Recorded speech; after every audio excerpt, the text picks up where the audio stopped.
Hutton Orbital Radio, the only radio station to give you time off for good behaviour.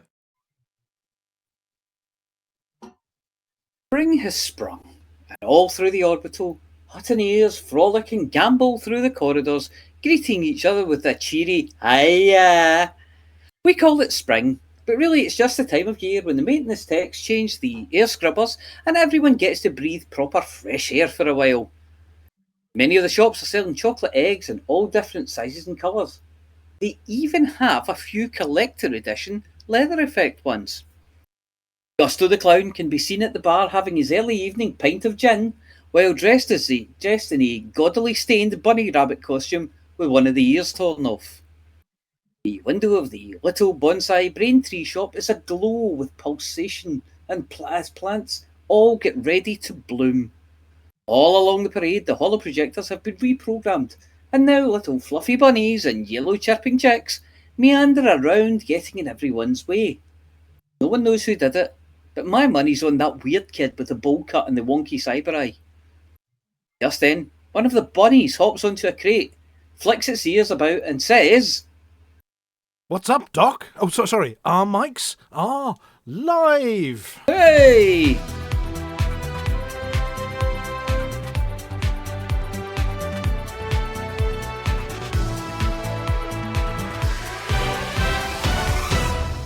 Good evening and welcome to this week's fully synthetic, non-GMO, gluten-free Hutton Orbital News. I'm glad you gave me a warning. I'm wearing my synthetic eau de toilette. I've got the synthetic gong. And I've got my synthetic pan.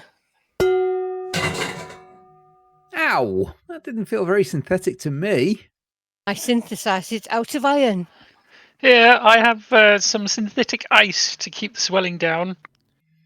I dread to think from what that was synthesised. Is it supposed to be sickly yellow? Okay. I suppose we ought to get on with, I don't know, some headlines, possibly? Whoops! Wrong button! There you go. Seamless. Bong! There we go. Station naming protocols questioned after entire facility full of arseholes discovered.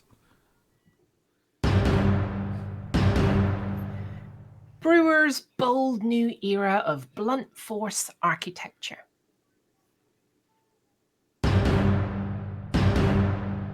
Colonia colonists confused by complete colonisation clampdown.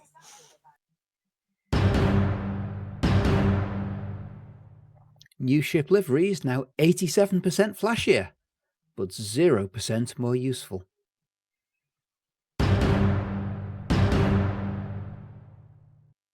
Service drain relief on 4 paws.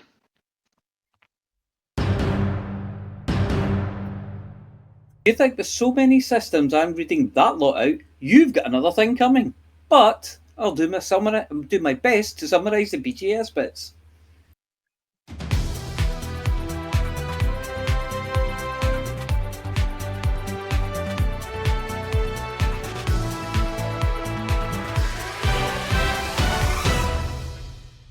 What began as a routine survey of newly registered orbital facilities has spiralled into a full-blown naming controversy after pilots stumbled upon a station seemingly named after a moderately offensive anatomical reference. Initially dismissed as a juvenile prank, yet another attempt to spell rude words using alphanumerics on the Galactic Registry, it soon became clear that this was no accidental filth-flecked filing error. Filth-flecked filing error. No, this is far worse. It's an entire station full of arseholes. Contrary to initial speculation, the name doesn't refer to an unfortunate linguistic quirk, a badly mistranslated corporate acronym, or an attempt to sneak an impolite word past the station registry AI. No, according to official documentation, the station is populated entirely by a group known as the arseholes. A clan, a family, possibly a minor faction, depending on which poorly formatted diplomatic memo you believe. According to regional records, the original settler, General Arsehole, registered the facility under his family name. His cousin, Major Arsehole, is head of docking control, while Administrative Officer Anne Arsehole appears to be responsible for the customs enforcement and petty bureaucracy. One report, unconfirmed, suggests the maintenance supervisor is a particularly irritable character known only as Chief Engineer Complete Arsehole, who insists on inspecting cargo holds personally and shouting at people for parking funny. The incident has inevitably drawn comparisons to a well-documented cultural event from an old Earth comedy simulation archive, in which an authority figure famously asks, "Who hired this arsehole?" To which the answer was, "He's my cousin, sir." Further investigation into the station's personnel manifest shows an unnervingly high concentration of arseholes. Commander Smart Arsehole, Tactical Coordinator, Dr. Wise Arsehole, Medical Services, Officer Loud Arsehole, Comms, Corporal Tough Arsehole, Security, Cadet Lazy Arsehole, not currently responding to orders. Local traders have already begun referring to the facility as that bloody arsehole station, particularly after a minor navigation glitch led to the automated flight controller ordering a Type 9 to "adjust your trajectory, arsehole." The Galactic Naming Board has issued a carefully worded press release. While we understand the potential for confusion and offence, the name arsehole is, in this instance, a recognised familial designation under Section 42C of the Interstellar Naming Conventions Treaty. We remind commanders that cultural sensitivity must be maintained, even when it is accidentally hilarious. A follow-up statement added, Attempts to rename nearby outposts Buttocks, Nobbletown, and Bumley Prime have been rejected. Again. Some pilots have reacted with predictable mirth, with independent broadcasters already releasing novelty flight logs titled "Docking at Arsehole Station" and "Escape Velocity from a Complete Arsehole." Others have expressed concern about potential escalation, with fears that an entire system of increasingly inappropriately named factions could follow. Early reports suggest neighbouring outposts named Commander Numbnuts Anchorage and MC Twaddle Memorial may already be in planning stages. Whether this is the result of unfortunate genealogy, deliberate trolling, or simply an administrative loophole left unchecked by a hungover registry clerk, the fact remains there is now a functional orbital station, officially and legally operated by a station full of arseholes. Who owns it? Yamix, who, as usual, can stick it where the sun don't shine.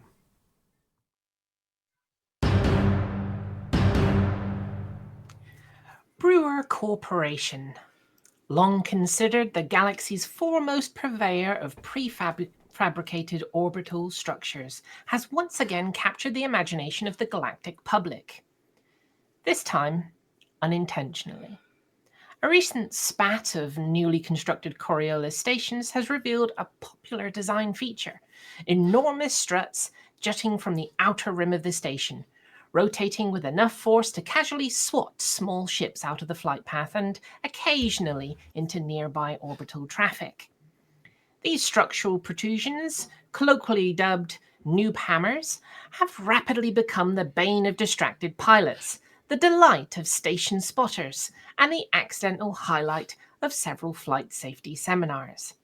Brewer Corporation issued a statement earlier this week. The newly extended external structural supports are an intentional aesthetic enhancement intended to evoke a sense of strength, modular expansion potential, and a commitment to durable, dynamic architecture. They are not, as some have claimed, designed to twat sidewinders into the mail slot at escape velocity. Despite Brewer's insistence, anecdotal evidence suggests otherwise. Commander Spatchcock of the Puddle Jumper, fresh from a cargo run to Brattus Ring, shared his experience.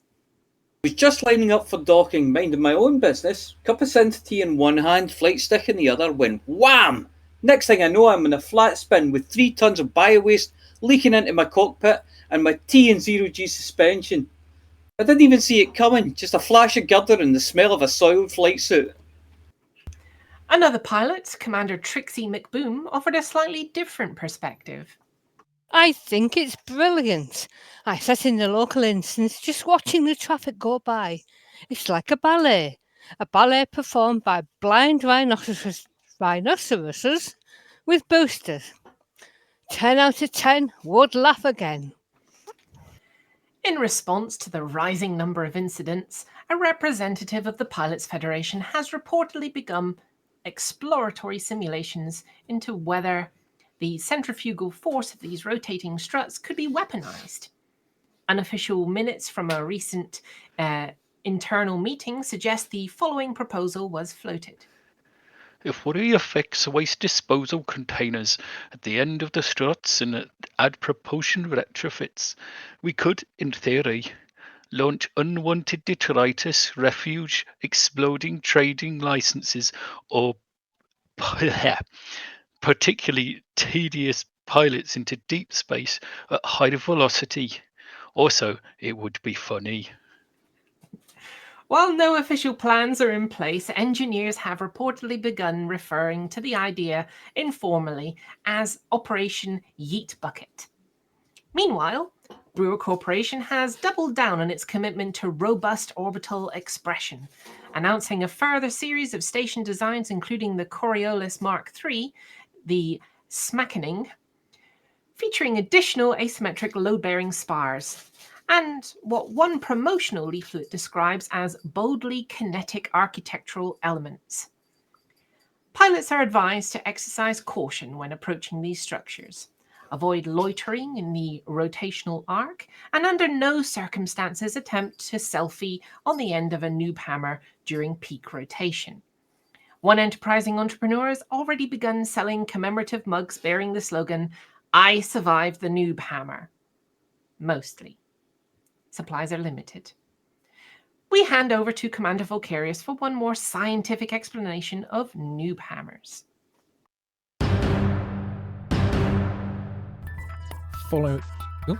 Following extensive analysis by Hutton Orbital's unofficial Department of Rotational Physics, Professor Gordon Spindle, BSc, MSc, RSI, it has been confirmed that the tips of the trusses, or so-called noob hammers, protruding from Brewer Corporation's latest Coriolis station designs are located approximately 3 times the radial distance from the station's central axis as the main habitation zone. In practical terms, this means that objects stationed at the end of these trusses experience artificial gravity, approximately 3 times stronger than that felt inside the main station.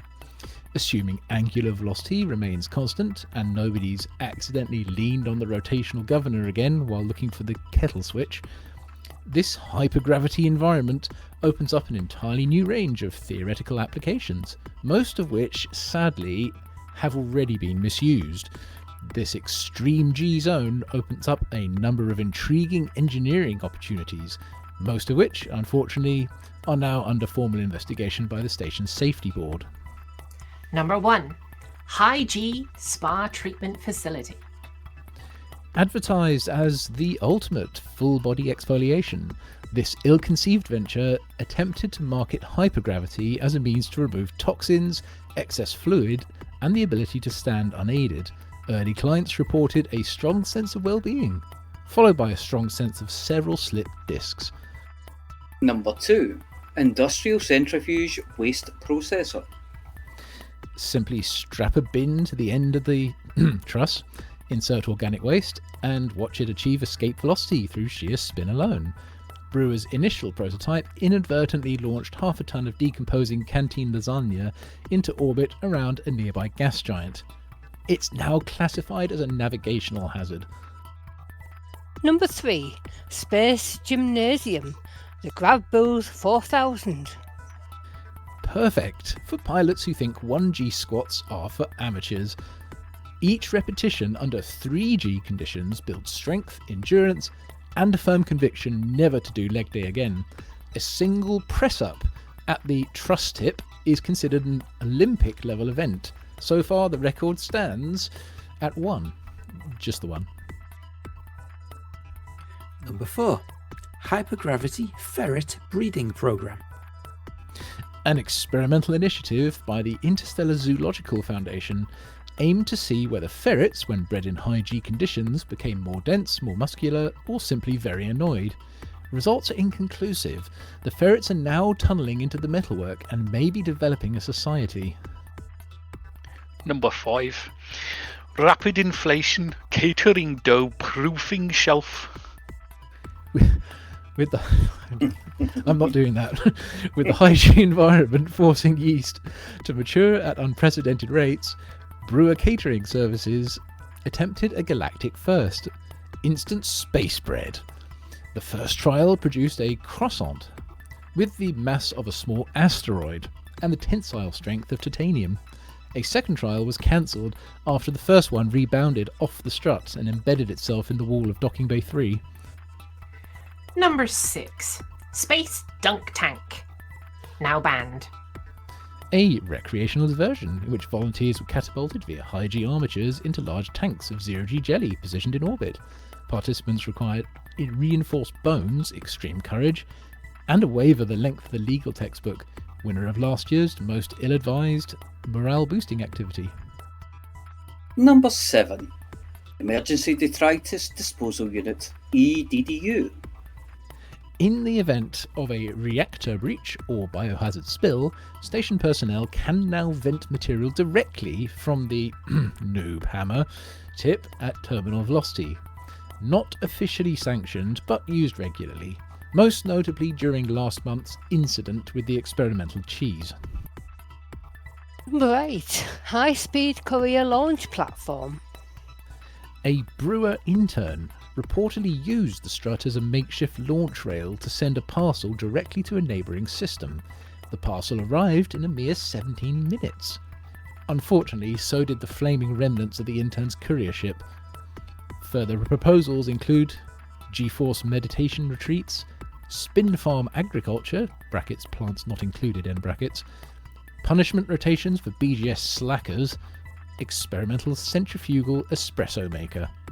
Brewer Corporation maintains that The new Palmer structural tip zones are not intended for any of the above activities and are primarily load balancing inertial mass dispersal gantries with optional legacy architecture augmentation capability. which translated means we don't know either, but we're not taking them off.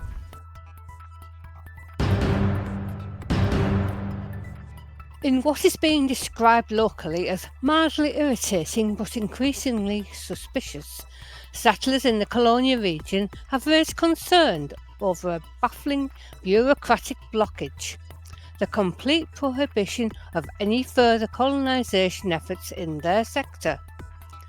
Colonia, humanity's second home, established by a drunk cyborg barman who misjumped while trying to get to a party at the other end of the galaxy, is, by all measurable standards, the ideal place to build outwards.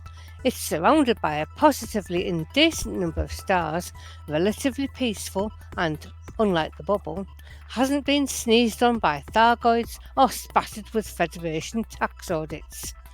And yet, colonisation not allowed. Despite the successful establishment of multiple stations, settlements and artisanal biocheese collectives, Brewer Corporation has confirmed that no new settlements are being authorised at this time. No reasons were given, none. Not even a vague nod toward a galactic zoning regulation or an offhand mention of a missing form. Brewer Corporation, when asked to comment, offered the following. Colonisation deployment protocols in remote sectors remain under internal review. At this time, expansion from Colonia is not authorised. When pressed for clarification, the spokesperson simply repeated the phrase, Not authorised. in slightly slower tones before retreating behind a stack of clipboards. When questioned, the Pilots Federation issued a short statement. We continue to evaluate the colonisation framework in Colonia. with consideration to regional stability, supply logistics, and certain unnamed agreements that we definitely haven't made with certain governments. Translation. Someone's upset they don't have a flag planted in the middle of it yet. Commanders across the region have expressed frustration not at the challenges of expansion, limited local resources, harsh terrain, or supply chain logistics, but at the simple fact that permission is being universally denied. One frustrated would-be architect, Commander Pidge Frampton, said, I've got plans. I've got blueprints. I've even got a colony starter kit with prefab biodomes and a self-assembling comms tower. But I can't even file this permit request. The form just says, error. Colonia expansion unavailable at this time. It's like they've fenced off the stars. Commander Spangley McGuffin, speaking from a barrel outside Jack Station, summed it up. They keep saying there aren't enough materials, but we've got factories, refineries, a fully functional population, a bloke who built a frame shift drive out of soup tins and in bad language. If the bubble can do it, so can we. Analysts, by which we mean a bloke in the canteen who reads Galnet over lunch, have noted that none of the major superpowers have formal presence in Colonia. Indeed, the entire region is managed by a hodgepodge of independent factions, cooperatives, splinter movements, and at least one group that seems to worship Jack Jump Drive as a divine entity. This makes it one of the largest functioning areas of human space completely outside the influence of Federation, Empire, or Alliance control. Naturally, this has led to speculation that the ongoing refusal to allow expansion is less about practicalities and more about geopolitical sulking. One source close to an unnamed superpower figure, hint it rhymes with Jerome Archer, said, We're deeply concerned that Colonia might develop a functional democratic infrastructure, a sensible taxation policy, and a healthcare system not based entirely on organ pledges and debt slavery. We simply can't allow that kind of dangerous precedent. Meanwhile, unofficial murmurs from Alliance delegates suggest that they were planning a committee to review the matter, but the meeting was cancelled when all 47 subcommittees failed to agree on an agenda. A protest group calling themselves Colonized Colonia Now has begun organising demonstrations including peaceful orbital flypasts, interpretive dance outside a customs control, and one regrettable incident involving a papier-mâché effigy of Senator Patrios. Their next planned event, a 24-hour looped broadcast of Jacques singing "I Did It My Way" into local comms channels. So far, the only official response has been a polite request from station authority to please stop turning the volume up during shift changes. For now, Colonia remains a curious anomaly, perfect for colonisation, entirely unable to be colonised, whilst distant bureaucrats quietly reshuffle paperwork and pretend no one is noticing. As Jack himself once said while trying to restart his jump drive with a spoon, Oh, well, shit.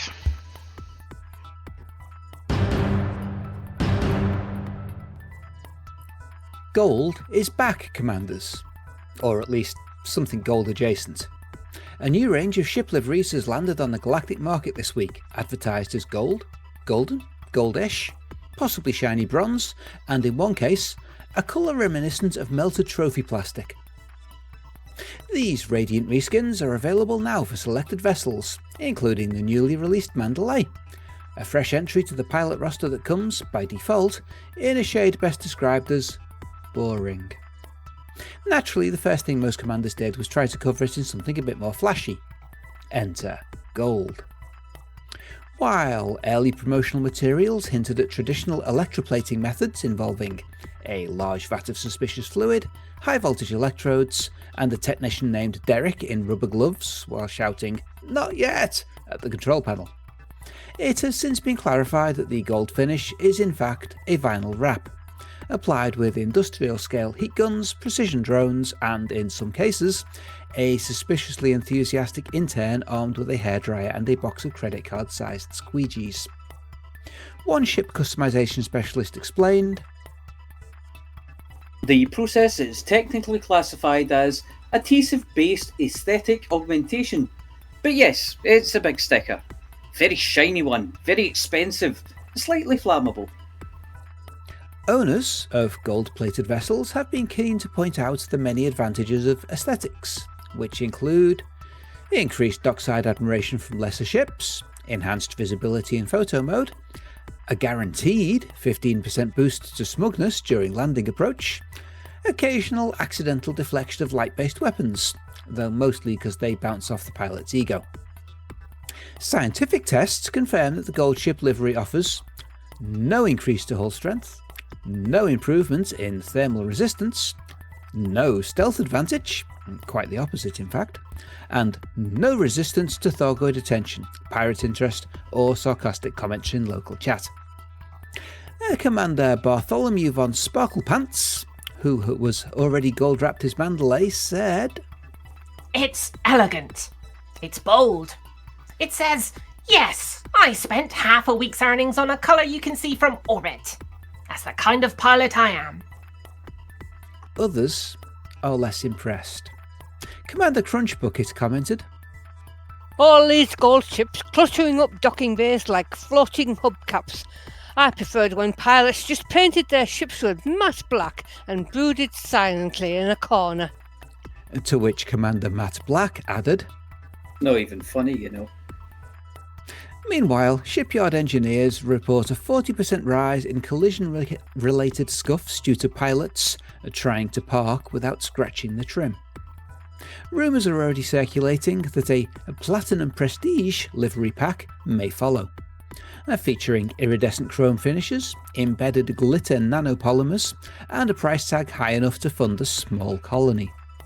Unconfirmed reports suggest it may even include gold-trimmed landing gear, because nothing says excessive like decorative feet.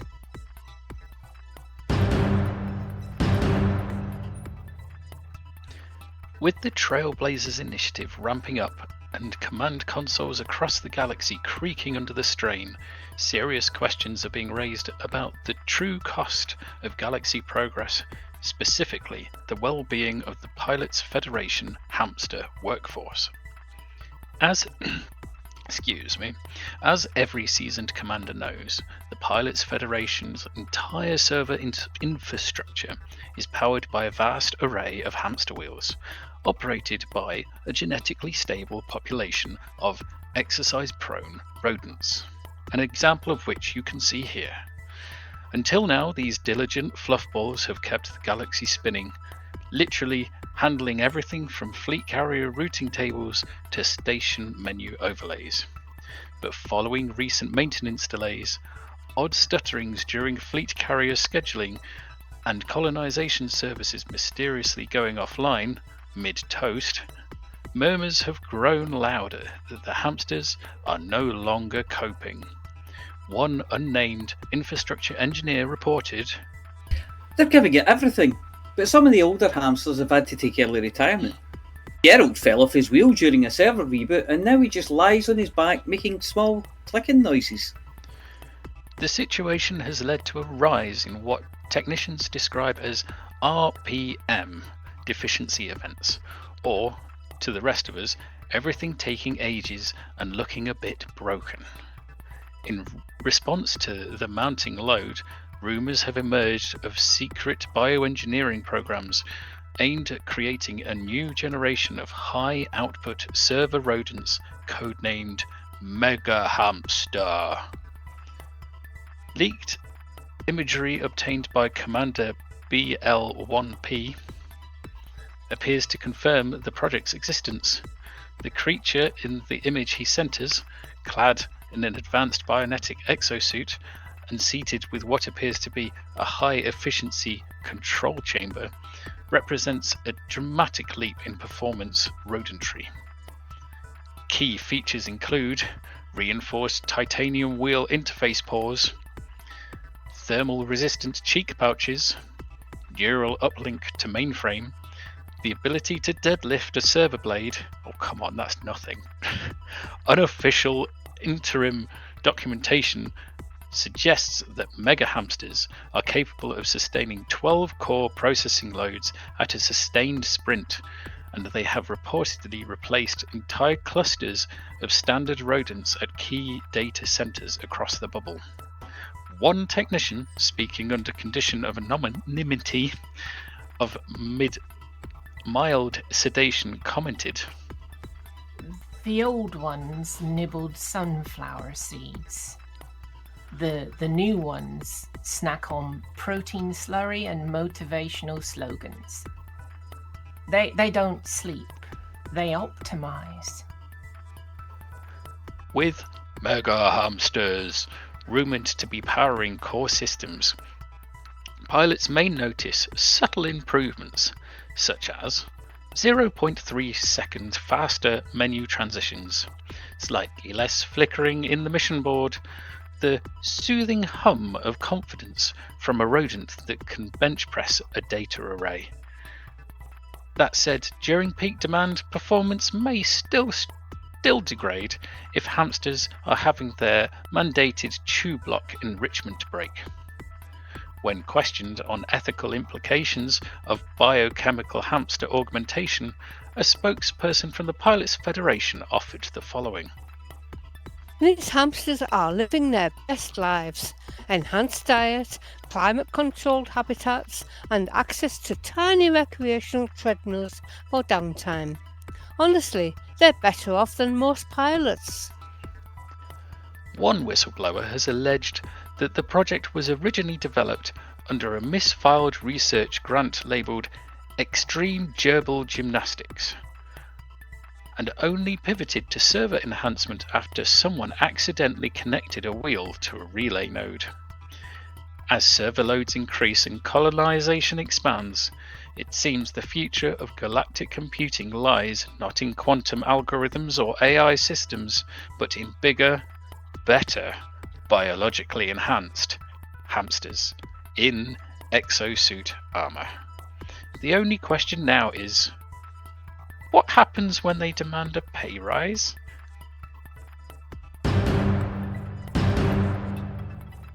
Welcome to this week's Hutton BGS bit, where we sneak into the Hutton Situation Room and change all the coffee to decaf. We did expand, but I'm bugger if I know where to. If I had to guess, I'd say 61G Sagittarius. It's a good bet. It's a nice star. 5 gas giants, 3 of which are ringed. Loads of potato worlds and landable high metal content world. Oh, hang on. No stations. Maybe it's a colony system after all. Oh well, there are no other player factions in there, so let's pretend we expanded into it. Your booms this week are in Noe, Wolf 359, 36 Ophiuchi, Epsilon and D, and Ross 671. Investment continues in Banter Star with a side of civil liberty to spice things up a bit. As for the colonies, well, it's like the Wild West out there. With wars, lockdowns, a wee bit of investment, and a man on the deck chair shouting at people to get off his land. But what does it all mean? Well, like Bird of the Week, it's difficult to say, but I'll have a go. If you want to mission run or trade, then one of the boom systems is good, and Barnard Star is better with its ongoing investment phase. If you want to shoot it, then get yourself out to one of those war-torn, lockdown-hobbled, restless, rootin'-tootin' colony systems and shoot the bejesus out of anyone who looks at you funny. And that's it for this week's BGS bit.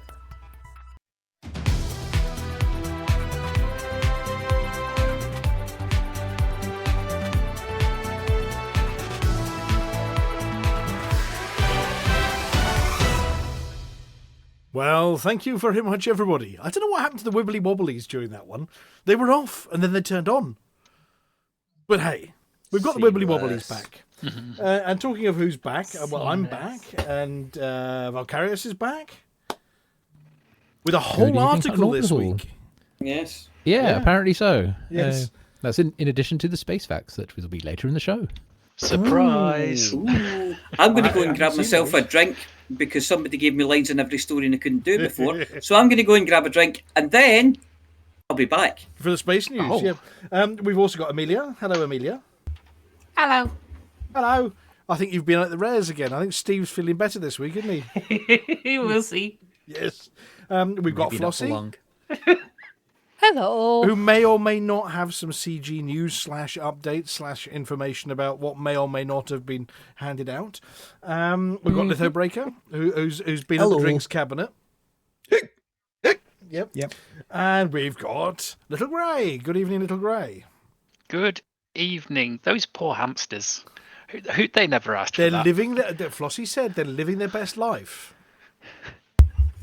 I'm pretty sure Flossie Yeah, said that. but didn't we've she? all seen the chickens KFC use, right? I mean, they're not living their best life. Well, I suppose the bit that we didn't add was the the banana for scale. Ooh, Oh, yeah, we have no idea how big it is. yeah. They're I mean, there was. hamster-sized. Well, are these giant server hamsters? I mean, it did say that they could bench press a whole server blade, and well, they aren't very big, so maybe they're just really tough. Yeah, that's small fair. hamsters, you know. Yeah, the hamsters picture, pressing a server blade's impressive when you think Yeah. of it that way. the picture did look quite chunky, I'm going to say, in the picture. He did, but maybe that was just a really good zoom lens on a very chunky, small hamster. But I think we've Yeah. got more about the hamsters later. Okay. But so Frontier live stream. I have No. no idea. I don't even know what week Nah, it is this 2 week. weeks. No. Last Wednesday of every month. Right. I mean, there were some updates from the Pilots Federation over the last week, I think. Mainly to do with, having to upgrade the server hamsters a few times. Everything went off and then on again a couple of times. And to try Well, that's and... standard IT practice, as Jim will tell you. Yeah, to, Oh, yes. Turn it off and on again. off and on again, and off and on again. Obviously, colonisation is still offline, not just Colonia, as we mentioned, but everywhere. So you can't add new places at the moment, but you can fill in the places you've already got, which is, I think, what Inner Bushman and the Hutton team have been up to over the last week, and trying to work out how much money they get if they build more things. I think our record at the moment is around 300,000 credits in a week after, 5 or 6 facilities were built. Flossie, you've just started or just finished building a bar. I finished building a bar a few days ago, yes. Right, have you landed at the bar and sampled the drinks they have to offer? No, I can't land there. There's no landing pads. You can't land, so we've got a space bar that no one The can go space bar. to. It says it's what is it? I forgot what they called it. Or one of now these orbital in the space game. bars. Yeah, Not one on a it's- planet, but an orbital one. yeah, an orbital one. Oh, But right. no one can go there. I can fly through it. Even if you could, the barman's not allowed to sell drink. Nope. No, banned. the orbital What? space bars are the ones that the barman are allowed to sell drinks. That's why you're not Oh! allowed to land there. That's why we're Oh, not I allowed see. there. Yeah. Yes. Yeah. They can't get can landing fly- pads You can and fly the through liquor it. license. It's got little tunnels and things in it. Oh, it's one of those CQC style ones. Yeah. Ah, right. So all the people in them are watching everybody else do CQC on the outside and laughing at them when they flight assist off, Yeah. crash, smash.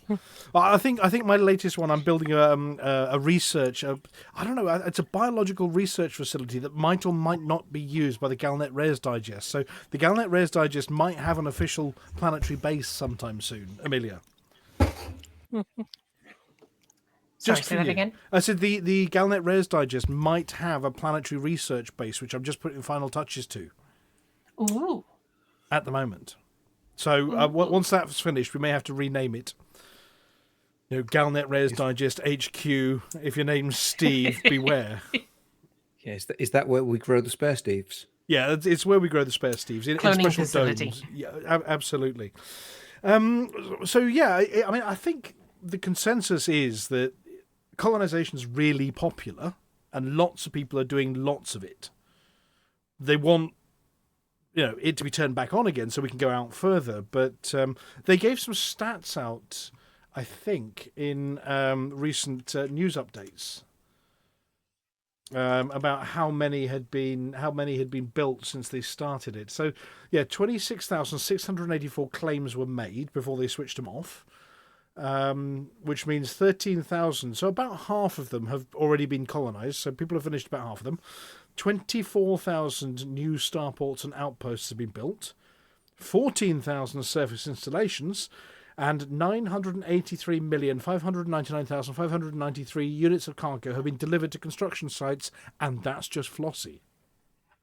I was going to say, who's do people not sleep, or do they not work? Or reading, both? Reading the Hutton colonisation channel, it appears they don't. Or we're doing it in shifts. Actually, I think. I think how it works is that they sleep at work and combine the two. Genius! Why didn't I think of this?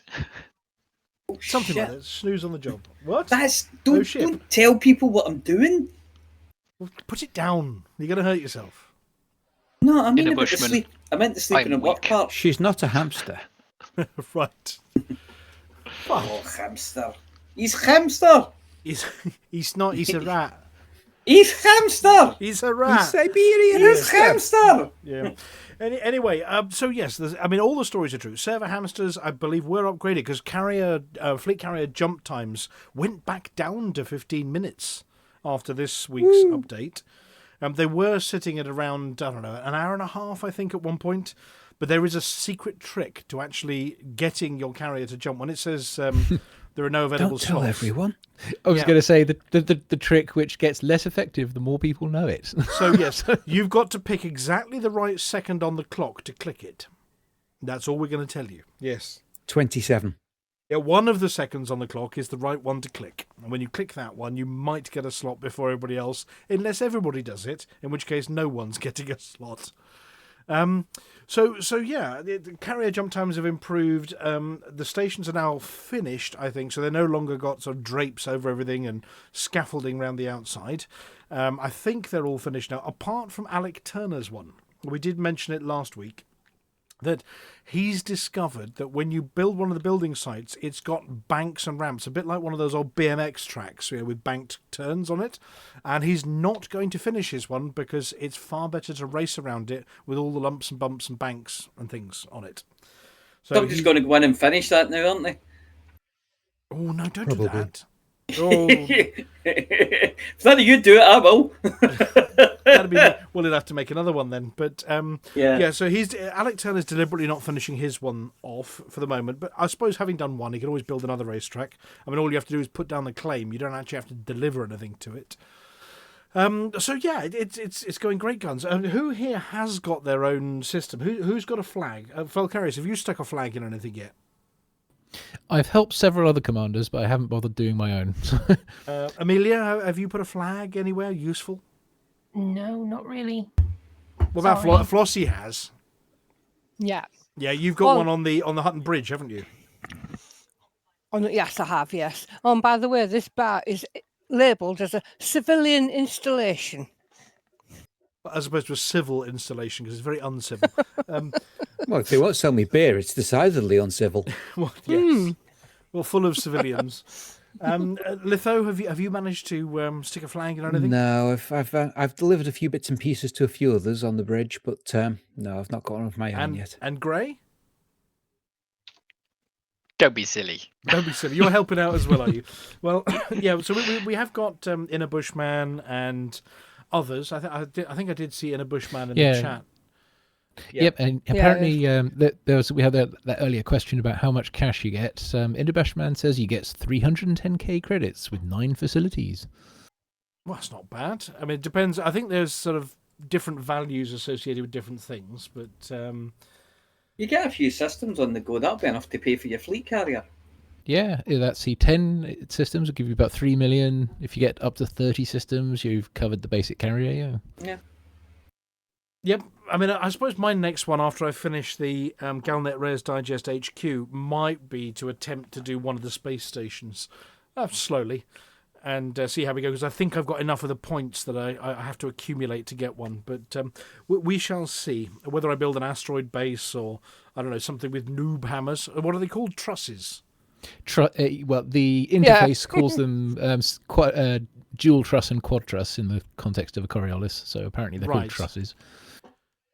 That must be a bad hernia. Definitely, I was going to say, definitely not that kind of truss. Yes. I'm going to get back to my thing of earlier and say, does a truss not have to be anchored at either end? Yeah, well, I suppose it's anchored to the thing on the end of it. Yeah, or is the thing on the end of it anchored to it? No, I think a strut has to be anchored at either end. The truss Right, is just okay. A truss, is my understanding, is the frame, is the actual thing that it is, a square tube, as it were, with a triangle inner structure. A square We tube. used Is it that a the lot one they in. make the sausages in? Yeah. The one they It's make like Scottish sausages in.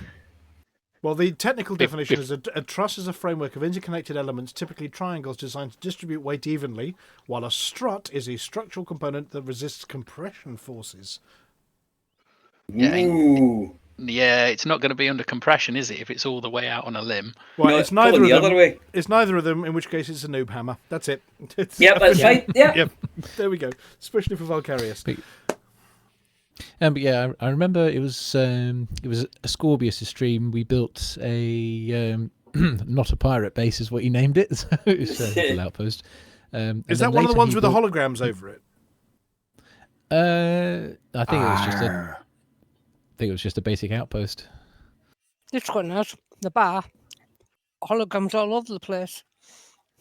No, but you know those pirate apparently- bases, like, isn't it the one in Yeah, I know the YZO ones you mean, where 55 they've that's got got the big skull over it? The big red skull. Yeah. Yeah, those are actually stations you can land at. Oh, I see what you mean. Yeah, that's right. There is actually a type called pirate facility or whatever it is. I'm not sure if it's one of those though. Has anybody found out which one of the orbitals has the one with the big rotary sort of lawnmower attachment on the side of it? There's one with a giant rotating cylinder that looks like a lawnmower on the edge of it in some of our systems. I've not yet found which one of them does that one. But anyway. Okay, well, colonization, and I think we spoke about all the Vanguard bits coming later in the year and the other ships. Gold, litho, goldish, golden. Always Jason believe Goldoid. in your soul. Yep. So yes, the Cobra Mark V and the Mandalay and others now have gold available in the store. Which looks, if you do like ostentatious stuff, as was mentioned, I suppose you could get yourself one of those.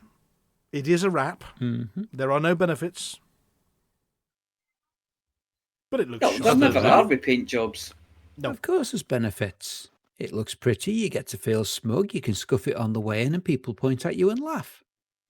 You can turn your laser colour to white and the same with your engine colour for extra tackiness. Oh, can I have gold sparkly engines? Oh. Jinx Chrome in chat says it looks tacky. There's another advantage. You can stick if you things had to it. listened to the news article, I think you might consider that we agree with you. But some people do like the gold shiny ones. The wireframe ones I quite like. I do like the wireframe ones, but they weren't available on Xbox when they were out, so I never got to buy one. I got to buy some of the gold wireframe ones. I'm a fan of the iridescent ones. Oh yeah, they're they're really nice. pretty. Yeah. I quite like the industrial ones for the cargo ships and things like that. They're good, but Stygians as well. oh yeah, I mean, The blacks look really good because when they get to about 85% damage, they look really rough. it's mandatory to have a Type 9 in either industrial orange or yellow. Oh, Yes. the yellow ones, definitely, yes. Yeah. Banana for scale.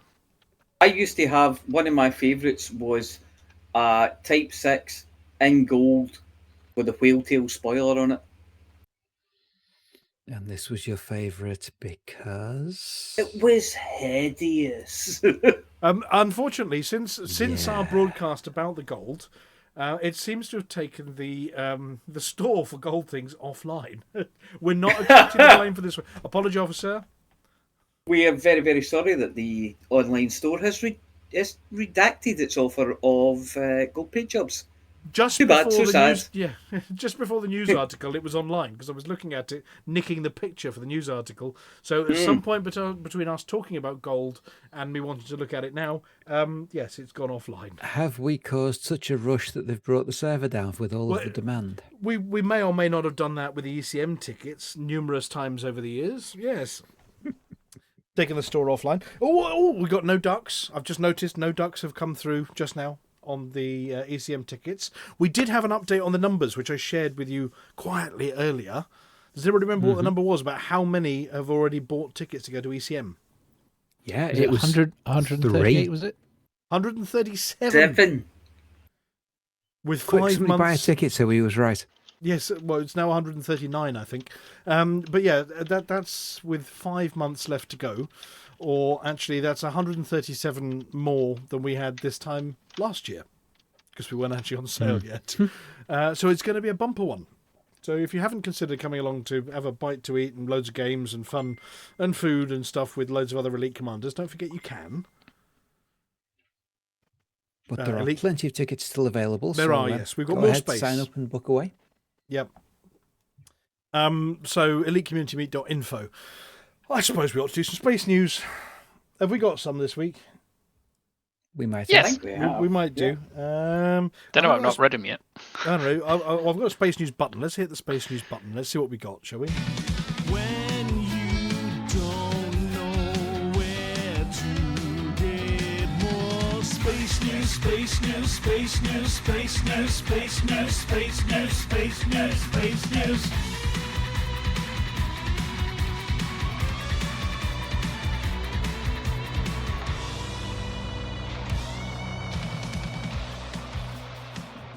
Right. As is traditional, I'm going to ask the first question first. Are they Yes. home yet? Are they home yet? No. They're supposed to No. be home. Yeah. Donald Trump phoned his special friend Elon Musk and told him to bring them home early. Yeah. And Musk said, of course he would. And that's what they're doing, which is why they're still there. Oh, okay. Yeah, I think Yeah. Musk is too busy firing everyone in America. He'll the fire moment. himself at some point. Just Well, be he patient. failed to fire 4 people up in a rocket yesterday. Well, yes, he's. But Badoom-tish. apparently, Ms. Williams and Mr. Wilmore have been trained to expect the Spanish Inquisition. Oh, sorry, expect the unexpected. Well, they've certainly had, what is it now, 8 months of that? 9 months of that? Not bad for a 1-week trip. Yes. Well, apparently, though, Ms. Williams says that this is my happy place. I don't know. I suppose it's quite cool being Well, stranded She's there. gone space She's mad. currently station commander, so it's... Yeah, it's her happy place, but no one else's. I want my music on. I want chips for every meal. Oh, But yeah, apparently the thingamy on the WASP name on the launch pad went a bit wibbly, so they couldn't actually take off yesterday. Do we have an update on when? Yeah, hydraulic failure on the strong back caused the problem, and it was a 48-hour delay, so no sooner than, midnight tomorrow night? English time? They had a window today, didn't they? They had a 1 hour window today, but obviously couldn't make that. No, the launch pad's just not up to it at the moment. Yeah. Basically, the framework that holds it up had a hydraulic failure, so they weren't entirely happy it was going to be safe to launch, so they quite sensibly didn't. Well, How Mr. long can Mr. they- Oh, sorry. Go on. Sorry, how long can they stay up there without muscle atrophy? I was about to say, Mr. Oh, Wilmore loads of time yet. commented on Loads this. of time yet. Yeah, Mr. Wilmore, who's up there, said he could stay up there for 8 months, 9 months, 10 months if necessary, he says. Yeah, well, he has. Yeah. They've still only been up there for the length of a standard crew mission, plus a few weeks, basically. So they've had people up there for well over a year before now, and it doesn't get much worse after 3 or 4 months. It's not great for your bone density or your eyesight being up there for too long, but there are some concerns about Ms. Williams, though, because in one of her statements it says it opens up the door to making you think a bit differently. We do not recommend opening up the door on the ISS, okay? Just don't do that. That involves oxygen escaping. it's a bit stuffy in here. Let's crack open a window. Exactly. Who's been at the beans again? Yep. Okay, well, that was number 1. I'm going to hand over to somebody else to explain this next one. But apparently, we've been looking not at. We're not going to use rude words. Been looking at Saturn recently. Yeah, it's been mooning at us. Do tell. 128 times. There's been a release of recognition of additional orbital bodies spinning around Saturn, and they've almost doubled the number of officially recognised moons by adding 128 to the tally. Gives us a Takes it total up of to 270 something, I think. 274. Wow. Yeah, How many now- are bits of shrapnel, though? How many are actually what you'd think of as a moon? Well, they all have to be at least a certain size to count. I mean, Okay. if you're counting little bits of shrapnel, you've got the rings, and then you're into the hundreds of millions. Yeah, exactly. They're saying it has to be a couple of miles across. Adverts everywhere. A couple of miles across, I think, is the. Okay, well that sounds quite reasonable. Big enough to be planet killers if they hit us. Put it that way. Yes. And they've got regular proven orbits, which is part of being an official moon. They're not just sort of casually hanging around till they feel like, I don't know, bombarding Jupiter or something. They're actually in regular orbits. Although a lot of them are actually retrograde. I can't even say it. Retrograde in this batch. Okay. I was reading the comments at the bottom. The one thing missing from this news article is actually a distinction of what is a moon and a moonlet. Oh, moonlet's just a little moon, and a moon's a big moonlet. But we don't know It's which. easy. Ask me another. It's not like a moonlet is a moon. Damn it, moon. Right.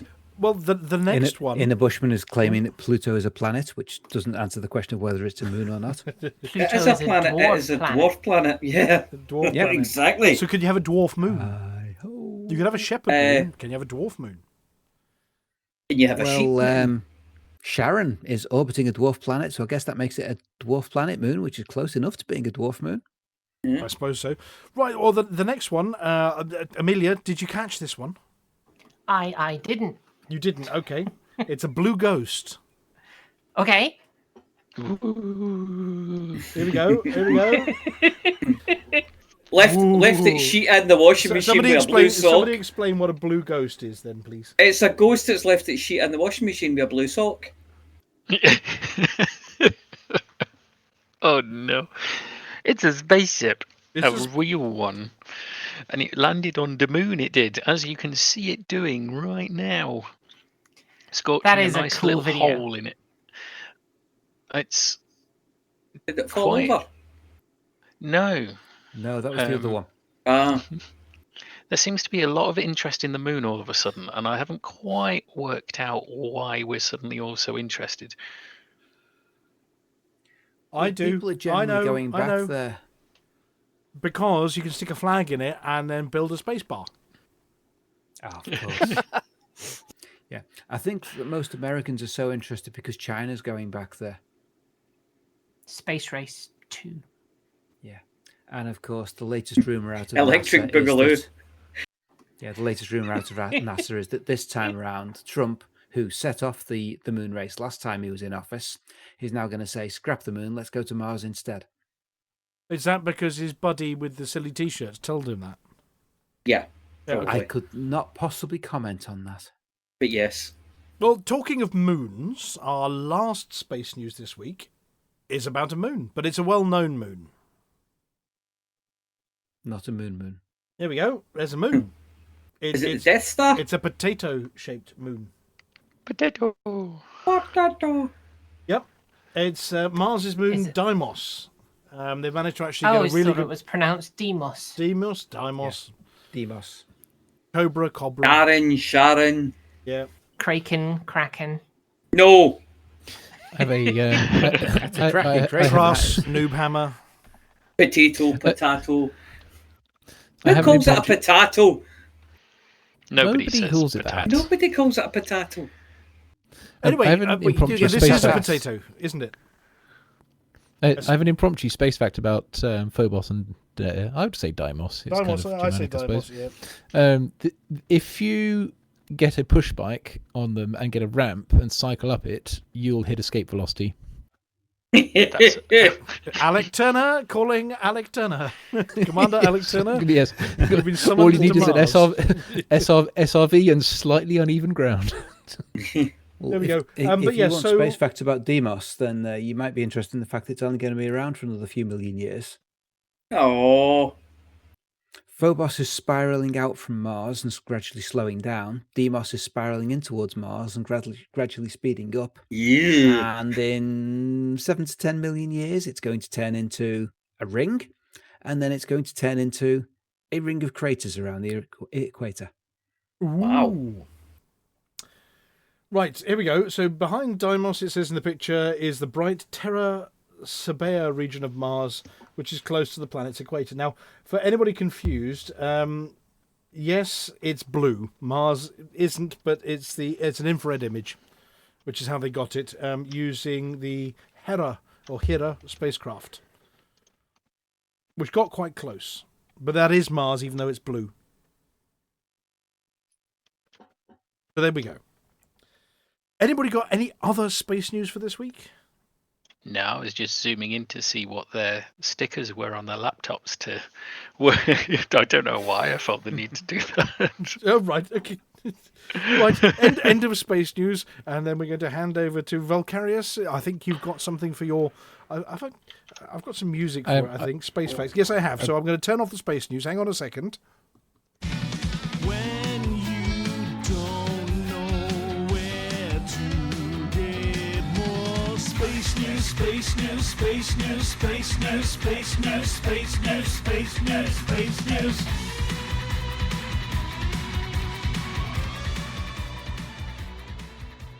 Down from 1 and then up to... Space facts, lots of space facts that everyone did not need to know. Think from bottom straight to your brain.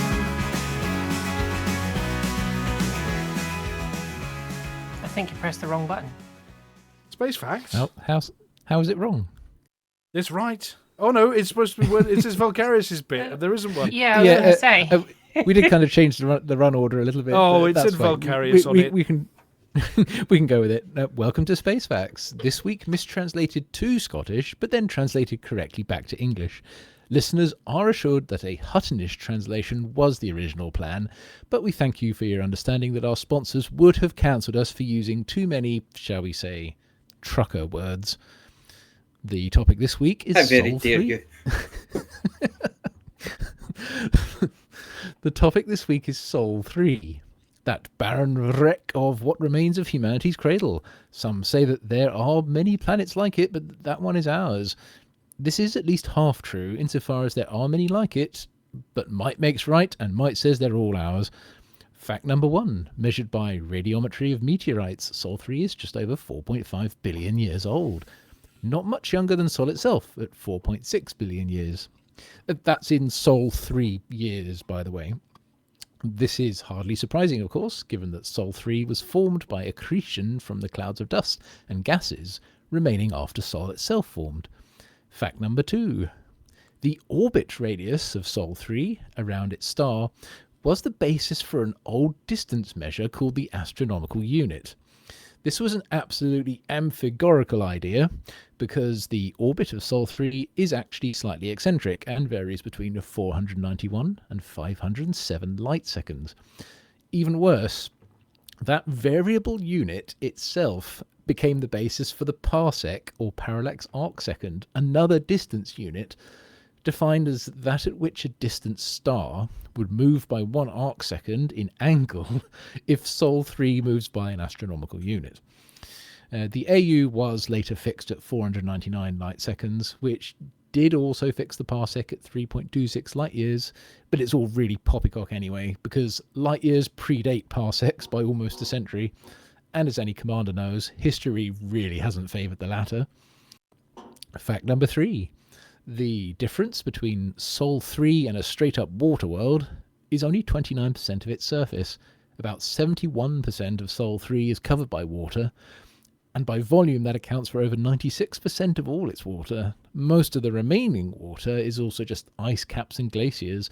The atmosphere contains a trace amount of water in vapour form, but otherwise it's 78% nitrogen, 21% oxygen, 0.93% argon, 0.042% carbon dioxide, and 0.014% vodka. Don't tell Cecil. Fact number 4. That meagre 29% of the Sol 3 surface is subdivided further into 7 continents, Antarctica is the southernmost and is the coldest and windiest place on the planet. Africa is the only continent to span all 4 semi-hemispheres, at least as defined by the local zero longitude. Asia is the largest continent. Australia is the smallest. Despite sharing a name, North and South America have always been separate continents. Europe is a peninsula of peninsulas. It's a large peninsula. You can tell you wrote this. Jutting out from the Eurasian continent, with several smaller peninsulas, like the Iberian, Italian, Balkan, Scandinavian, and Jutland, extending further into surrounding waters. And finally, fact number 5. Commanders flying supercruise directly from Hutton Orbital all the way to Sol 3 will be in flight for 19 hours and 39 minutes. At least without supercruise overcharge, of course. And that's it. I have a question about your space fact. Lots of space facts that everyone did not need to know. Think from bottom straight to your brain.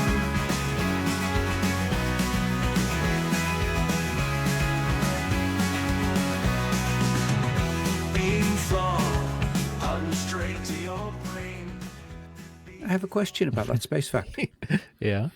You say that 71% of the Earth's surface is water, yeah? On the surface. Yeah. And it's definitely not sparkling water. Some of it's sparkles. Ooh. So does that mean that the Earth is flat? Why would that follow? God. That Well, if it's Because not it's sparkling, not it's flat. sparkling. It's flat water, so... Can we get a rather than sparkling water. deduntus, please? Yeah. How can the Earth be flat when it's hollow? Also, I just put the vodka thing in to see if I could get it past you. Do we have a word of the week? Gullible? No, because I think he left it in on purpose. I think he knew what I was doing. Of course he did. Yeah. I merged it with some of my own. So Yes. Are we doing the word of the week, or are we criticising the space fact of the week? No, let's do word of the week. I'm happy criticising. I'm good at that. Space Facts was very, very good. I enjoyed it. And everything you added to it was really, really interesting. Did we all see Was that sarcasm? I can never tell. No, that was genuine. I genuinely enjoyed it. And I enjoyed last week's as well, but this week was good. Last week melted my brain somewhat. But Yeah. no, I was going to ask something about the space facts in terms of the parsec unit. Did anybody see the Star Wars film that basically made the whole mistake of calling a distance of time or a measure of time a parsec by cutting a corner through a minefield? Hey, but by the Star Wars film that made the distance about the parsec being a unit of time instead of distance, do you mean Star Wars? And you There is a retcon about that. It's about finding a path to navigate that is only 12 parsecs long. Yeah, and whereas if most you people have to take a longer route. and if you watch the Solo film, it shows you them doing it. Yeah, but it just feels like it was a mistake, and they've had to find a way Oh, it to was, make yeah. the mistake. Yeah, absolutely was. Absolutely And was. he shot first. Well, I suppose after somebody pointed out to them, Amelia, they might have used the word. When we make mistakes on this show, we say they are. The show is seamless. Yes. Oh, I thought we were going to say deliquescent. Oh right. And I give it noticed away. I noticed that you said Han Solo shot first. I think you'll find that in the original film, Han Solo was the only one who shot.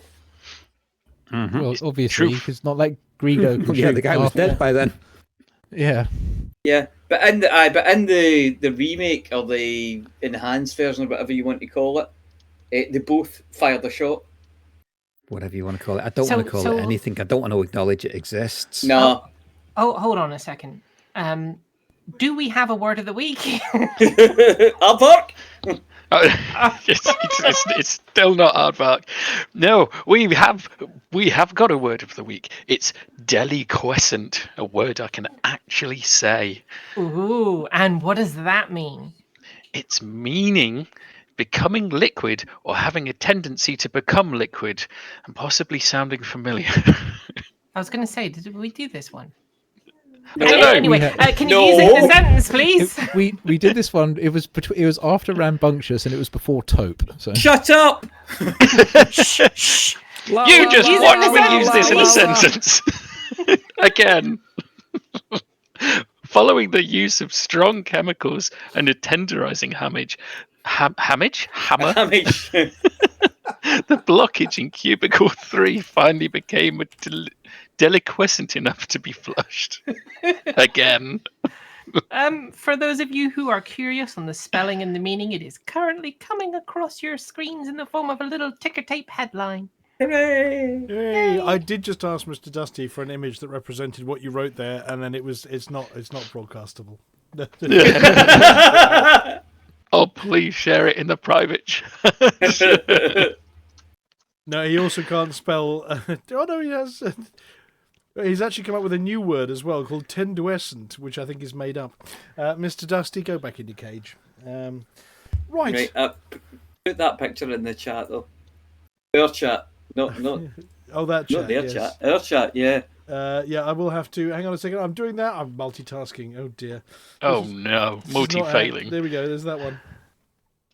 There we go. I've pasted it in. There is the tenderizing hammer and cubicle 3. But I'm not showing that to people at Oh home. God. Anyway, Flossie. Yes. I know you there. I mean, obviously, I don't know have we got much to talk. Which song are we playing? There you go. There's the short version. Which song are we playing? Oh, I don't know. You could broadcast that.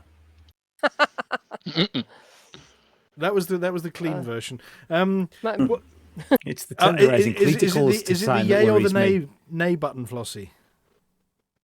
The what? Is it the yay or the nay button? Nay. So I'm going to play this one. No CGs this week, what can I say? Flossy's got no tasks, no work, no play. The galaxy's calm, no goals in sight. Just sit back and relax, everything's alright. No hauling, no fighting, no tasks to do. Flossy's got no news, it's all up to you. So grab a mug of gin, or maybe two. This week is quiet, no CGs for you. No calls for trucks, no missions to bring. Not a single thing, not a single ping. The stars are quiet, the stations too. Guess it's time to chill, nothing's on cue. No hauling, no fighting, no tasks to do. Flossy's got no news, it's all up to you. So grab a mug of gin, or maybe two.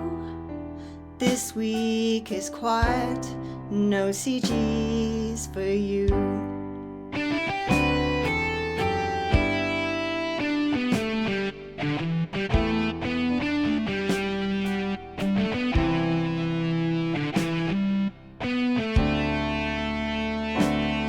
No calls for trucks, no missions to bring. Not a single thing, not a single ping. The stars are quiet, the stations too. Guess it's time to chill, nothing's on cue. No hauling, no fighting, no tasks to do. Flossy's got no news, it's all up to you. So grab a mug of gin, or maybe two. This week is quiet, no CGs for you. Oh, that's sad news, Flossie. Anyway, Yeah. I have a question, though. Right. Right, the last CG, we were promised stuff, weren't we? Yes. Yeah. And then, There were personal rewards, but there's also big rewards, yeah? yes. Well, the big rewards of the mega ships have been delayed. I don't know why. There's Brewer some sort of Corporation. problem. Yeah. Ooh. Yeah. Right. It did say delayed by a week, but it looks like it could be a bit longer. Okay, or maybe when they turn colonisation back on and they bring all the flags back, because last week we reported on the Yeah. absence of flags, didn't we? So we've still Yeah. not got enough flags, and No. they're too busy sorting out new flags to sort out new megaships. Seems so, yeah. Yeah, but there were some Brewer Corporation decals that were handed out, weren't there? There were, yes. Right, okay. I'm catching up because I was playing at the Science Museum Yeah. last week and things. The decals were distributed, I think, on Monday after I'd queried it, and actually it's quite. I asked about him, and he said, "Oh, yeah, they'll be ready in a few minutes." Okay, and then a couple of minutes later, he said, "Oh, it might be a bit later. It'd be about 4:00 this afternoon." Right. Okay. So I'm We got them posting eventually. everywhere. 4:00 this afternoon, and then a few minutes later he says, "Oh, actually, they're available now." There we go. So they look good. I haven't got any images though, so we may have to dig some out for next week. I tell you what, we're not going to show the image until they give us our mega ships. And by the way, if they could park it somewhere near the end of the Hutton Bridge for us, that would be really handy. Yeah. Okay, well, thank you very much for that update, Flossy. I Okay. suppose, who am I handing over to now? I think it was... who volunteered? I did volunteer, for I have volunteered to introduce the Beetlejude and the Witherspoon. Here we go. Are you sure? Well, I hit the button. I hit the button. Seamless. Hang on a second. Hit the button again. There we go. Yeah.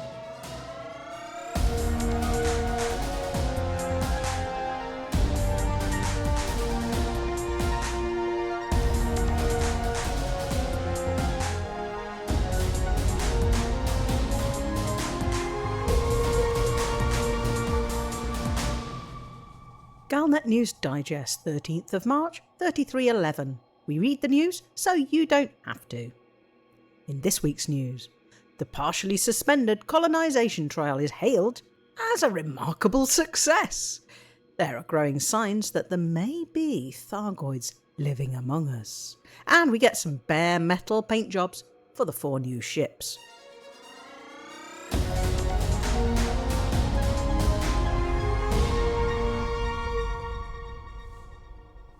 News corporations around the galaxy have declared system colonization a success, despite the ongoing pause for which there seems no end in sight.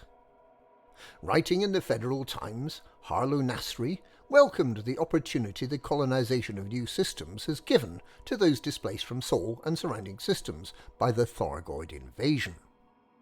The Imperial Herald focused on the opportunity for expansion the colonization of new star systems offers the Empire, while the Alliance Tribune's editorial wondered, given the immense effort being spent on establishing new colonies, just how far the new frontier will expand.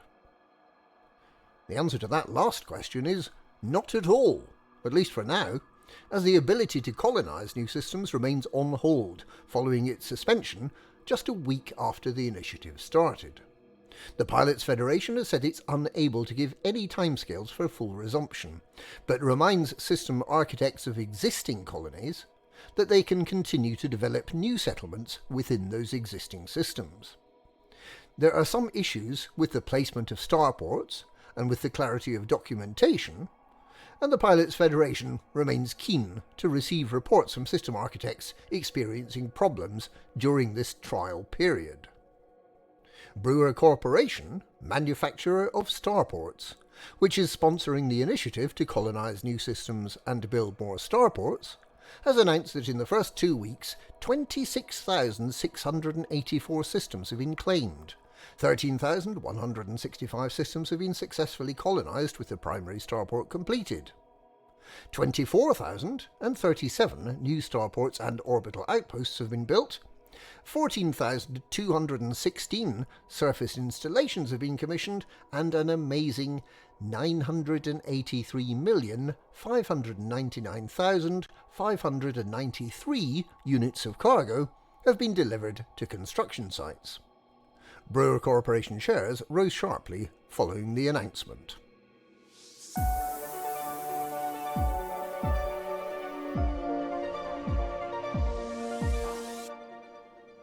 Are the Thargoids really banished from the bubble, or are they really still living among us?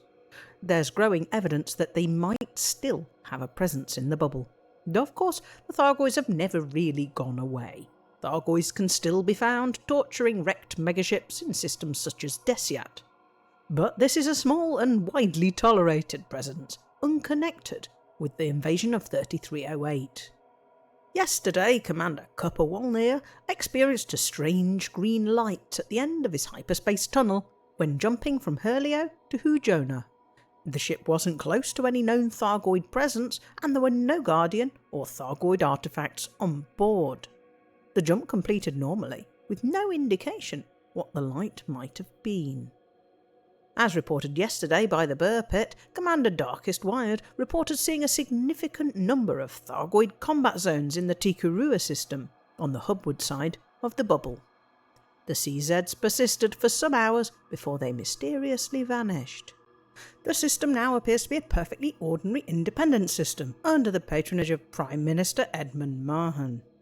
And then there is the HIP 2827 system. This peculiar system has no human factions at all, despite the presence of orbital outposts and surface settlements. It is populated by what appear to be normal, if slightly vacant-looking humans. But when you look to see who they're working for, the answer is unsettling. These apparently human beings are working for the Thargoids. Could these be some of the people abducted by Thargoids and later recovered from the Thargoid Titans and released into Alliance society? How could such a system exist and be overlooked by almost everyone? Only Commander Serbenstein has been single-handedly trying to point out that the Thargoids have such a presence in plain sight. Perhaps the empty-eyed stares of the inhabitants of HIP 2827 should make us worried, very worried.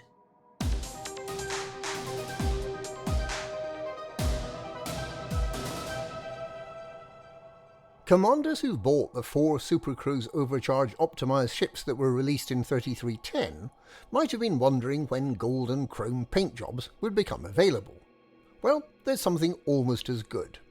The brushed finish, golden and chromed paint jobs for Python Mark II, Lakon Type 8, Mandalay and Cobra Mark V are all now available and at an introductory discount.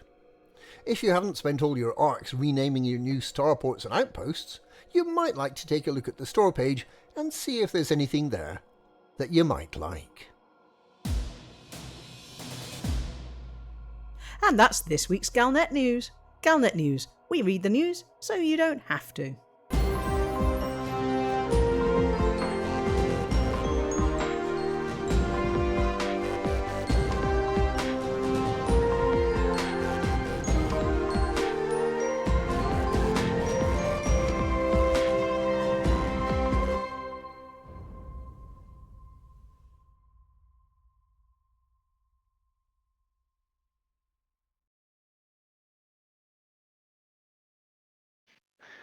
Thanks to Beetlepood and Witherspoon.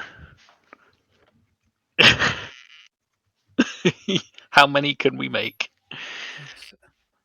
2 people that need no introduction, but we give them one every week anyway.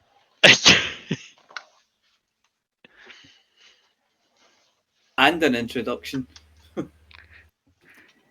I am, yes. She's sitting here, looking rather angry, but she's okay.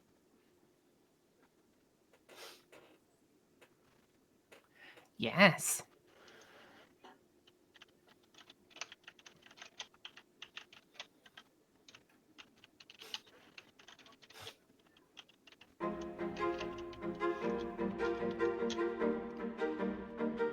You are about to listen to Amelia Hawke. She tries all the galaxy's most dangerous rare items, so you don't have to.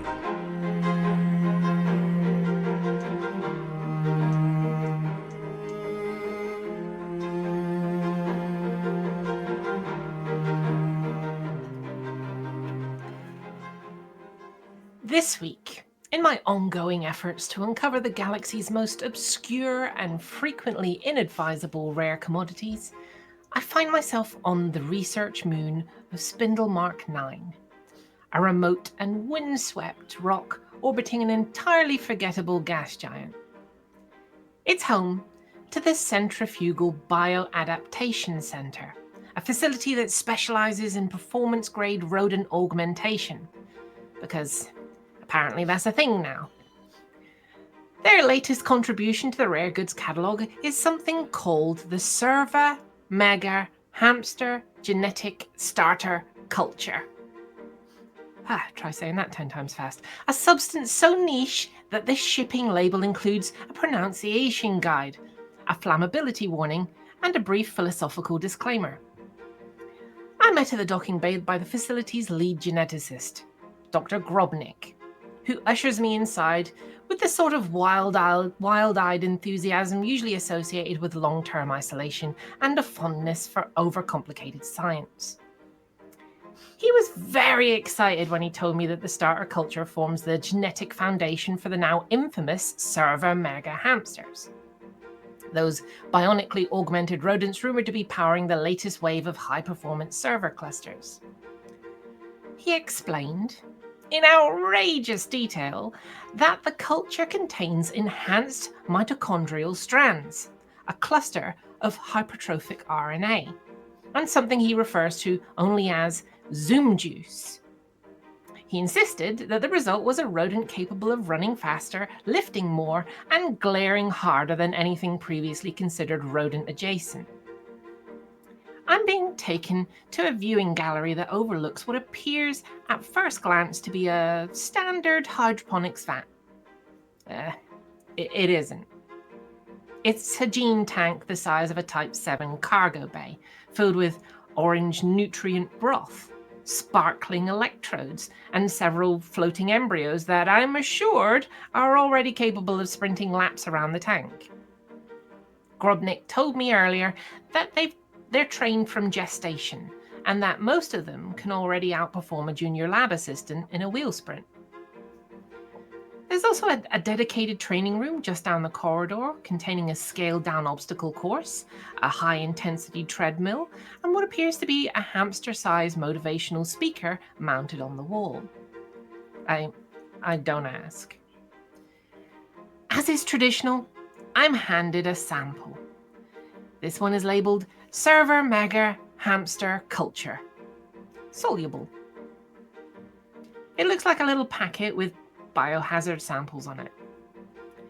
Tearing one open, it smells like a protein bar that lost a fight with a thermal vent. What's that? Sorry, I didn't say I couldn't tear it open.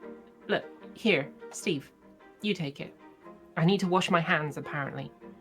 Steve, pay attention. Here, take this. No, stop! Oh, bother.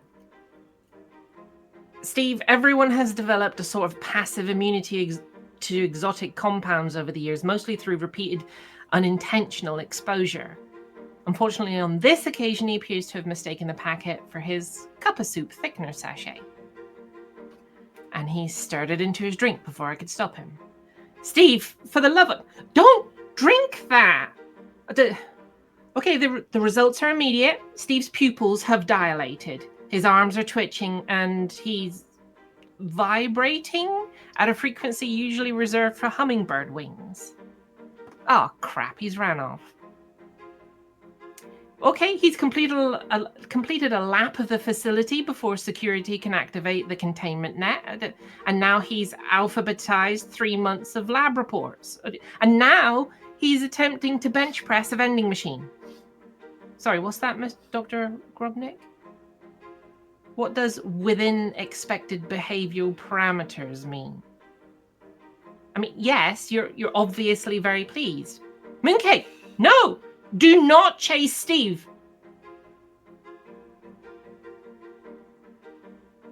Right, I'm back. Steve was eventually subdued with a blanket, a gentle musical loop, and a mild tranquilizer.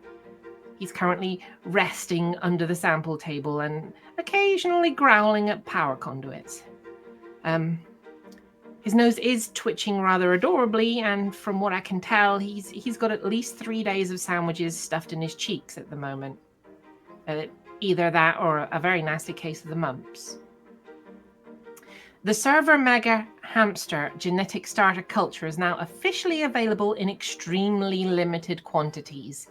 While ostensibly intended for research and server infrastructure breeding programs, it is rumored to have alternative applications in energy drinks, unlicensed gym supplements, and at least one radical culinary project involving a slow-cooked rodent enhancement broth. It's illegal in 6 systems, controversial in 12, and banned outright on any station with wooden skirting boards.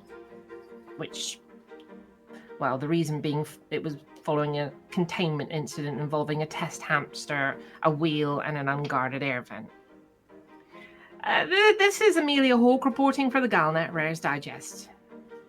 Has anyone got a giant Perspex ball I can stick Steve in until it wears off?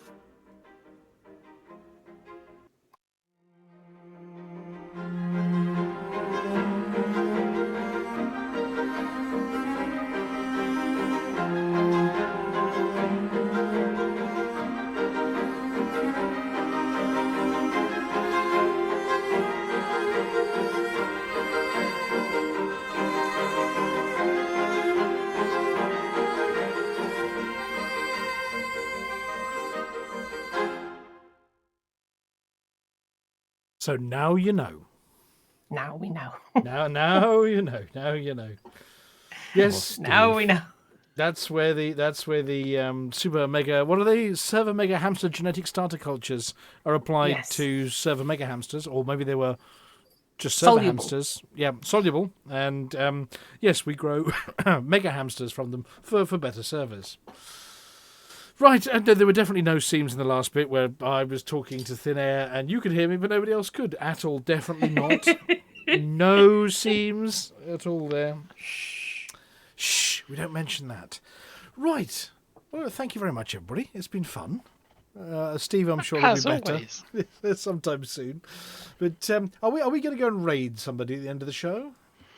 Ooh, let's. You can do that after telling everyone where they can find ECM tickets. Or elitecommunitymeet.info. You can go to elitecommunitymeet.info. Was that elitecommunitymeet.info? It was elitecommunitymeet.info. You might want to type it in chat. I'm sure chat is smart. Chat will. Well, if you want info about the elite community I don't think, meet, is it really www.elitecommunitymeet.info? No, just do it without. Yeah. I thought it was just elitecommunitymeet.info. Yeah, I mean you can do the www, but that's just extra. If you go to elitecommunitymeet.info, it auto sends you to www. Or it just did when I typed it into a browser to make sure I got the spelling right anyway. So I'm also going to bong that across the headline. Bong. Hang on a second. Oh no, we've got we haven't got bongs, have we? We've got this one. No, I mean like the headline, the ticker tape headline that we have. There we go. We yeah. There you go. It's coming across the screen now. Badong. Right. Well, look. Thank you very much, everybody. We'll be back next week. Flossy should be back with CG news, or at least Megaship news, maybe. Possibly. I hope so. Yes. Little Grey will be back with more tongue twisters. The apology officer will be back. Yeah, maybe. We'll be back with BGS bits and associated. Amelia might be back with Steve. We don't know. Or without Steve. Probably. Yes. I mean, Steve's pretty resilient. He bounces back pretty well. Valkyrius is going to come up with Oh, go on then. I was going to say, and when he doesn't bounce back, we do have a cloning facility. Just keep him in that little ball until next week, until he feels better. You just push him down the corridor for some exercise a bit, and I wouldn't let him near the actual hamsters though. There might be a complication there. Brings tears to the eyes. It does, yes. Whose eyes, we don't know. The hamster's or his. Right, and Volcarius is going to be back with Space Facts. Indeed. In fact, what G will be the topic of next week's Space Facts? We'll find out next week during Space Facts. During Space Facts. Right, so we want to go and raid somebody, maybe. Let's have a look. Now, what is traditional at the end of the show is we say goodnight, we play the credits. You do need to read the credits. Don't try the recipes. Trust me. I did once. Actually, no, the recipe for Hutton cookies is real. Oh, is it a real one? Yeah, that's a real one. That's my homemade recipe for cookies. Ooh. What are they made with? And I named them Hutton cookies. Well, you've got the recipe in the credits. You've got the recipe right there. I'm trying to encourage people to read It's it. right there. But it's not, because it's not on my screen yet. No. You're trying to encourage people to read it by reading it for them. Well, who should we go visit this week? Who have we got live that fancies having a few Hutton truckers drop in and say for the mug a few times? We've got somebody called Flomium. Flomium. See, I discovered you can sort by least viewers for some reason. And there's a lot of people with 1 or 2 viewers, including a guy called Dabs with Nate.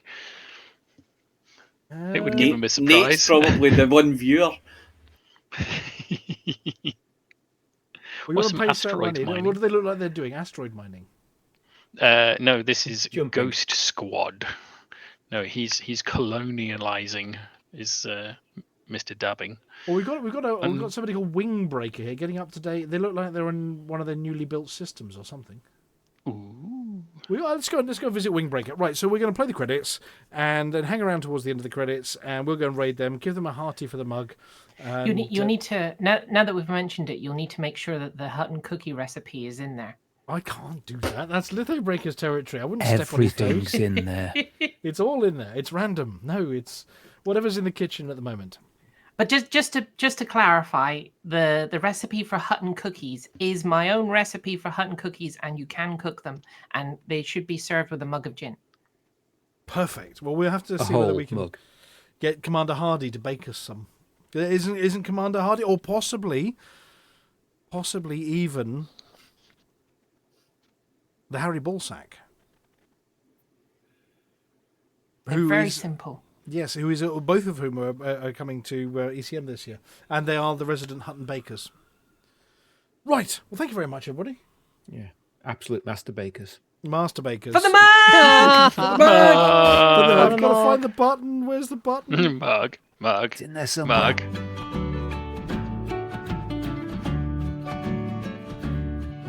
Well, I fired up my Sidewinder, feeling mighty bold. Heard tales of anacondas worth their weight in gold. Said I'll head to Hutton Orbital and make my fortune grand. But little did I know, it weren't quite as I planned. Oh, I flew to Hutton Orbital in my little ship so tight, through the void of space on that long dark night. But when I arrived, what did I see? Just a little old mug staring back at me.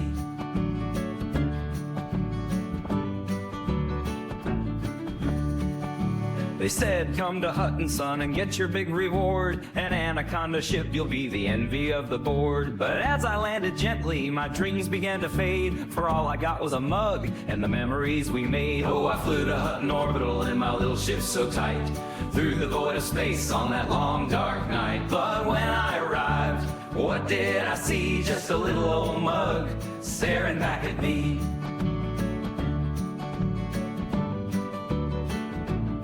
Now I ain't one for complaining about the way things go, but I sure thought I'd strike it rich at that Hutton show. So I'll raise my mug up high and I'll toast to the sky, for the mug will cry as the stars roll by. Oh, I flew to Hutton Orbital in my little ship so tight, through the void of space on that long dark night. But when I arrived, what did I see? Just a little old mug staring back at me.